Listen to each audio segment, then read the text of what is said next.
Okay, for today's vlog, guys. Ayan. So, may tatlo na akong, ay, apat na pala. Pang-apat na pala ito. Oh, look. Ang dami na akong nakain. For the last one. 5 kasing piraso to. Sa isang pack, 5 piraso yung laman niya. This is only $9. Yata. Or 10. Something. Binili ko lang sa Circle K. Meron din sa 7-Eleven. O mga welcome o park and shop meron din, guys. Okay, for the last one. Maanghang siya, guys. Ayan. Ito yung kinakain namin ng alaga ko. Ayan.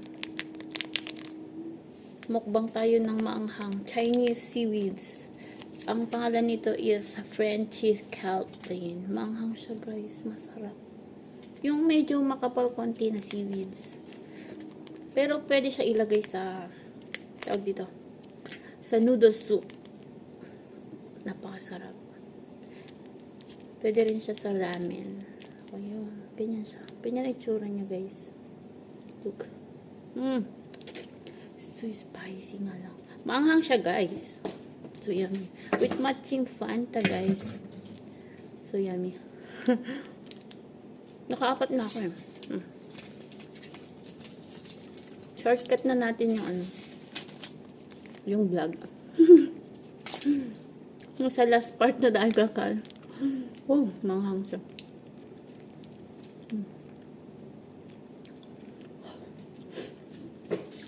So, wala tayong amo, guys. Pa-vlog-vlog lang tayo today.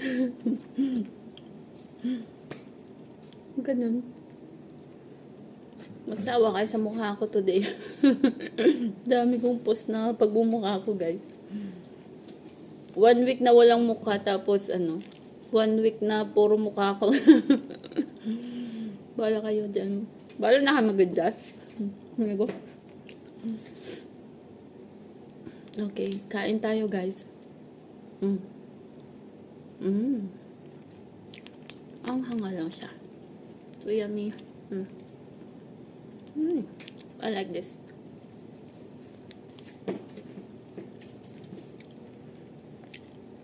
Try this, guys. Masarap siya. Frenchy. Frankie. Frankie pala. Frankie. Frenchy.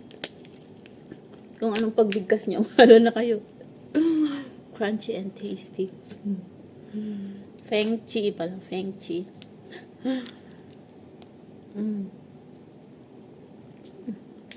So yummy.